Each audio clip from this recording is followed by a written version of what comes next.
I just got a magazine from Paul in Socorro, which I studied, and there's an article on time travel in that.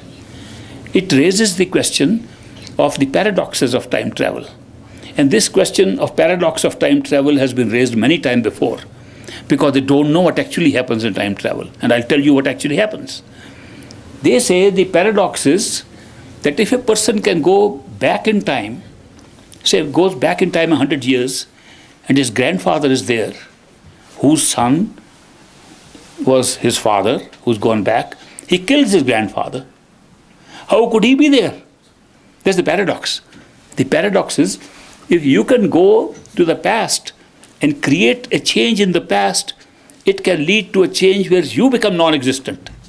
How can that be? You are the one who's gone to see this. This is one of the paradoxes. And they think it's a real paradox which has not been able to explain. Further, the second point that article makes is, which is very interesting, that if you can go to the future and then come back, you know the future, you have no free will. It links the question of free will with time travel. So if you can time travel, there will be no free will, which is very interesting. Now, this is just guesswork, what would happen. Now, I'll tell you what actually happens. That when you go back in time, you change nothing. You are a spectator. You see your old self. You are not that old self. You are a visitor from the present.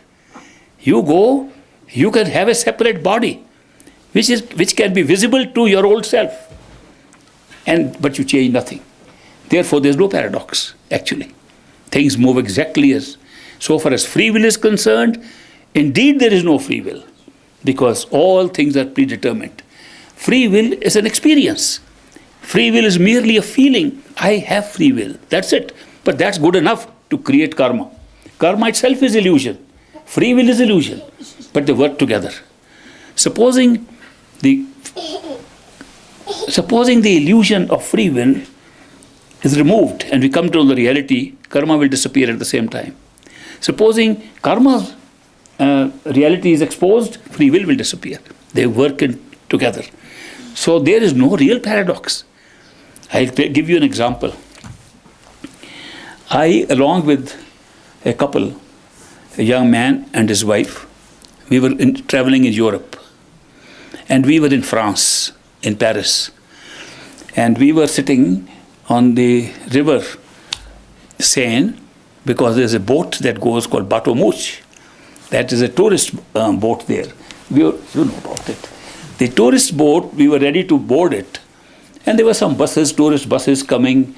And one lady stepped out of a bus. We were sitting on a table waiting we had some tea or snacks.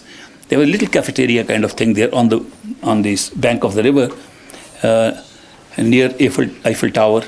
And we were having tea, and a lady dressed in the most extraordinary clothes, which I've never seen before, wearing strange kind of a dress, came out and stood near us looking at us like this. And she was staring at us. And then she stared at that girl who was sitting on the table with us. And she stared in such a way, she looked so strange, that we happened to whisper to us, looks like a time traveler. She went, after staring at us for a long time, she went back to the bus and sat in the window and did like this and disappeared completely out of sight while we were watching. This actually happened. Then we wondered, if this was a time traveler, she obviously came from somewhere in the past. From her dress, from her shape, from her figure, we tried to guess how old that state must be, how many years earlier she must have lived. And why did she come there? Why did she stare and go back? Little research revealed to us, she was the very girl who was sitting next to us, coming to see how she looks like now. How she looks like now. Therefore, this experience showed to us what actually happens in time travel is that you manifest yourself at another time period, but don't change anything. And that is why just a guest, you are a visitor to that place. So when I read that article, I said, they make a guesswork that when you go back, you become that person, so you change. That's not what happens. But if you see a movie like Back to the Future, then you think you can change and everything changes in the future. There was a conference of futurologists. There's a society called Futurology Society. And I attended one of their meetings in Copenhagen or somewhere. And they came up with a theory that we all have several futures. And depending upon what we do now, we pick up one of the futures. Very good, because they could say, if you do this, you can have that future. Do this, you can have this future. So they began to draw a chart. If this is your past, you can't change it. One line past. You are here. You are in the present doing things with free will. Depending on what you do now, you go here.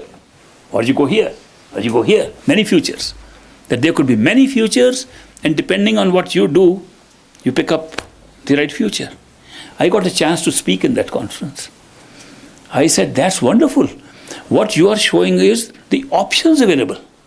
You're not showing that you actually travel all those. Nobody ever travels more than one future. So I said, if you could go further down without any event, say 100 years later, you will find you only chose one future. Doesn't matter what you did.